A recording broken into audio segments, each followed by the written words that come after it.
I love when I am talking to someone and I use a big word and I can tell that they noticed, you know? You slip a big word in, you can tell they're like, oh, I didn't know you knew that word. Okay.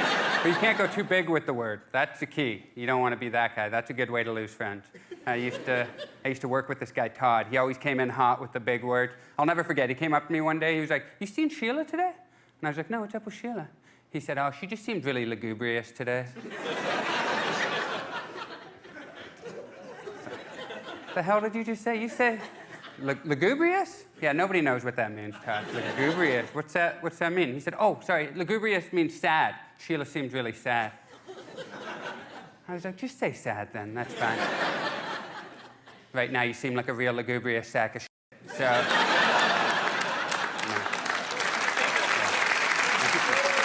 no, the key is you don't go too big. You go just big enough to make an impact, but not so big that it disrupts the flow of the conversation. That sweet spot.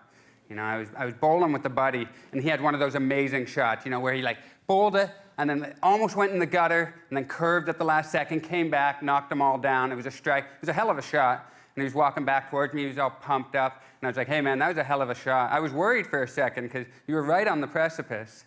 And, yeah, it made an impact. He didn't say anything, but I could see it in his eyes. He was like, oh, precipice, okay.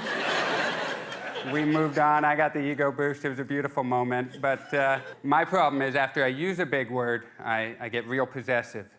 I feel a sense of ownership. If I'm talking to you and I use a big word and I can tell it made an impact on you, I don't want to hear that word coming out of your mouth, okay? That's my word. We both know that.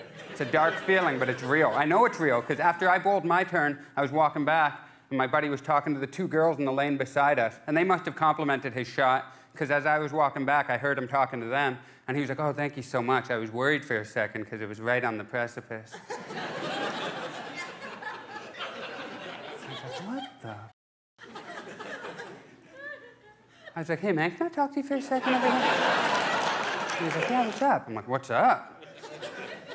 So you're using precipice now. You didn't even know that word 5 minutes ago, dude. He said, I did too. I said, he did not. He said, I did too, okay? Stop admonishing me. All right, that's my bad. That's on me. Didn't realize I was talking to a fellow sesquipedalian over here. That's on me. That's on me. And he said, indubitably. I was like, relax, bro, relax. It's only you and me. A sesquipedalian, by the way, is someone who likes using big words. Feel free to use that one. Just not around me, all right?